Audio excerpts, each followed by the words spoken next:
తాతయ్య. మొగుడు ఎలా చెప్తే అలాగే నడుచుకోవాలని మా అత్త మామలు పదే పదే అంటున్నారు. నాకు చాలా కోపం వచ్చినా ఏమీ చేయలేని పరిస్థితిలో ఉన్నాను. సలహా ఇచ్చి పుణ్యం కొట్టుకోగలరు. మొగుడు ఏం చెప్తే కోడలు అలాగా నడుచుకోవాలా? ఏ కాలంలో ఉన్నారు వీళ్ళు?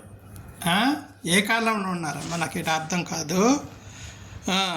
వాళ్ళు చెప్తే వినాలి, వీళ్ళు చెప్తే వినాలని మీకు ఎక్కడ బాండ్ పేపర్ మీద రాసి ఎవడు ఇవ్వలేదు.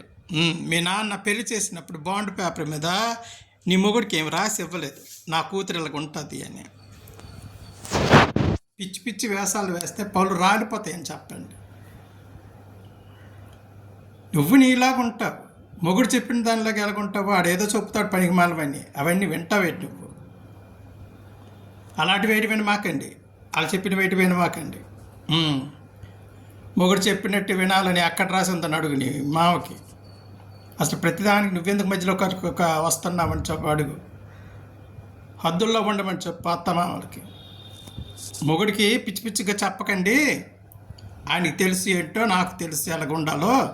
మీరు పెద్దని పసుపు రాసుకోకండి, మీరు హద్దుల్లో ఉండండి, లేకపోతే కదలండి ఇంటి నుంచి అని చెప్పు. పిచ్చి పిచ్చి వేషాలు వేస్తే 100కి ఫోన్ చేసి పొక్కలో వేయించేస్తానని చెప్పు. లేనిపోనివి కొడుకు చెప్పించి ఆ తర్వాత ఇంట్లో తగుళ్ళు పెట్టించి నీ మీద ఏదో అధికారం చాలా ఇద్దామని ప్రయత్నాలు చేస్తే నువ్వేమి లొంగన అవసరం లేదు. తిరగబడితే అదే వస్తుంది.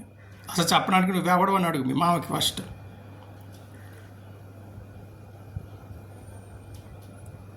మొగుడే అనేవాడు మంచిగా ఉంటే మొగుడే, మంచిగా లేకపోతే ఆ మొగుడు సంగతి కూడా తేల్చడానికి 100 ఉంది. పిచ్చి పిచ్చి వేషాలు వేసేసి ఏదో ఆడదానికి జడిపించేసి ఆయనకి మనకి ఉండాలని ఎప్పుడు మాటలో చెప్తామంటే కుదరదని చెప్పు మీ అత్త మామలకి. మర్యాదగా ఉంటే మర్యాదగా ఉండడం, లేకపోతే పోండి, ఎప్పుడు మా ఇంటికి రాకండి అని చెప్పు.